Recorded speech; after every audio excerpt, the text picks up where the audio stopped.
Welcome back mga kaaldab. Ito na naman po ang inyong lingkod, si Mr. Destiny. At magbibigay po tayo ng pinakamainit na update po ngayon sa social media. Kung anong ganap nga po ni Mengay, syempre may ganap din po si Alden Richards. Marami na naman pong komento sa atin mga kaaldab. Lalo na nga po yung ngayon ng mga kumakalat na kung saan talagang mapapaisip po kayo.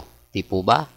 Ito po yung pinaka naging guest speaker nga po dito, si Alden Richards mga kaaldab. Nakakatuwa lang po dahil kumbaga kung anong nangyayari kay Alden ngayon, pabor na pabor talaga mga kaaldab. At kay Mengay naman pansin na pansin po ninyo, di po ba? Ang dami mga update nila na kung saan nag-post nga po daw si Father Jeff. Iba naman po yung post ni Father Jeff Kasama niya dun sila Paulo. Hindi po ba? Para lang po sa kaalaman ng lahat. Alam ko naman po, pagdating sa pagbibigay ng mga update, lalong-lalo na po kay Mengay at kay Alden, 101% updated po tayo. Sa dami po ngayon ng mga issue na binabato, nananatili pa rin po naman tayong kampante, di po ba? Wala naman pong, kumbaga, na sinasabi nilang nagtitrending, nagbabiral, di po ba? Halatang halata naman po mga kaaldab na ginagawa lang po nila yan para makakuha ng simpatya. Ginagawa lang po nila yan para makakuha ng mga sinasabing ganito, sinasabing ganyan. Di po ba? Kaya wag po kayong basta-basta magpapadala sa mga sinasabi nila. Although tinatakot po yung mga ilang Aldab Nation, normal lang po yan. Kasi hindi po nila matanggap na mas marami pa rin po ang naniniwala sa relasyon nila Mengay at ni Tisoy. Di po ba? Gaya ko mga kaaldab, kampante ako, matatag. Akala po nila lahat ng mga i-update, papabor po sa kanila. Hindi po ba hindi? Eto mga kaaldab, usapin na pagbabalik ni Mengay sa Barangay 1 for all for one.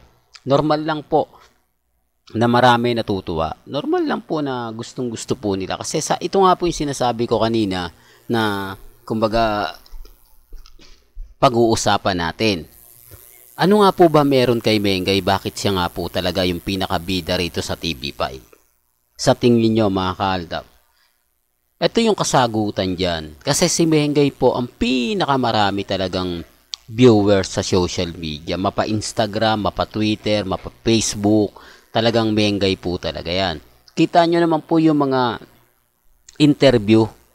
Di po ba? At ito pa po mga kaaldab sinasabi ko nga po na maraming project daw po talaga dapat ibibigay kay Mengay. Ewan ko lang kung tatanggapin niya po ito Kasi alam nyo naman po mga kaaldab na nagawa nga po niyang tanggapin uli ang kumbaga hiling ng TBJ na muli siyang bumalik sa showbiz. Di po ba? Kasi kung titignan nyo, sabi nga po ni Mengay kapag nag-asawa nga po raw siya, di po ba? Na kumbaga po-focus na lang po siya. Pero depende pa rin po ito sa sitwasyon. Gaya nga po ng lagi natin pinapaliwanag, di po ba na may mga ganyan-ganyan, may ganito. Ako mga kaaldab, katulad ngayon kay Alden, talagang napakaraming artista ang gusto siya makakatrabaho, gusto siya makakasama. Di po ba? Lalo na po yung Sparkle Artist Center Masterclass. Talagang maraming pumunta, halo-halo, Sparkle Artist Center. Di po ba, si Alden ang naging mentor nila. Nakakatuwa po at nakakataba ng puso, di po ba? Na ang dating minamaliit o hindi na pinapansin ng GMA Network ng mga panahon, isa na pong mentor ng Sparkle. Ang problema lang po, nakakalungkot. Sinabi ko na to, i-remind ko lang po lalo na po sa mga baguhan. Hindi po lahat ng credit sa GMA Network, di po ba? Napakalaki po ng credit dapat na ibinibigay din sa Aldab Nation. Di po ba? Hindi naman po Alden Fanatics na nag-angat Di po ba? Alam naman po ng Alden Fanatics yan. Nire-remind ko lang po, di po ba? Kasi kada update sinasabi kundi sa GMA, ganito, ganyan, etc. Wag po kayong maniniwala. Di po ba? Ganito rin naman po ang ginagawa ng EAT nila Tito Vic and Joey kay Alden. Sinasabi naman po nila na wala daw utang na loob si Alden. Kumbaga, Itbulaga din daw po yung nagbigay sa kanya ng pag-angat. Ginagawa ng EAT parang sinusumbatan si Alden na ganito ganyan, etc. etc. Di po ba? Kapansin nyo po ba sa social media? Para lang po talaga umingay ang EAT, para lang po mag-trending, para lang po umangat yung ratings. Although ang baba ng ratings, 4.57, di po ba? Although sabihin natin, ang kalaban nga 3.8 eh. Wala naman pong problema kasi yung Itbulaga, mabago lang po talaga yan. Di po ba? Yung tape. Ang EAT, matagal na to. Ang TBJ, dapat ang ratings nila mas mataas pa sa inaakala ng iba.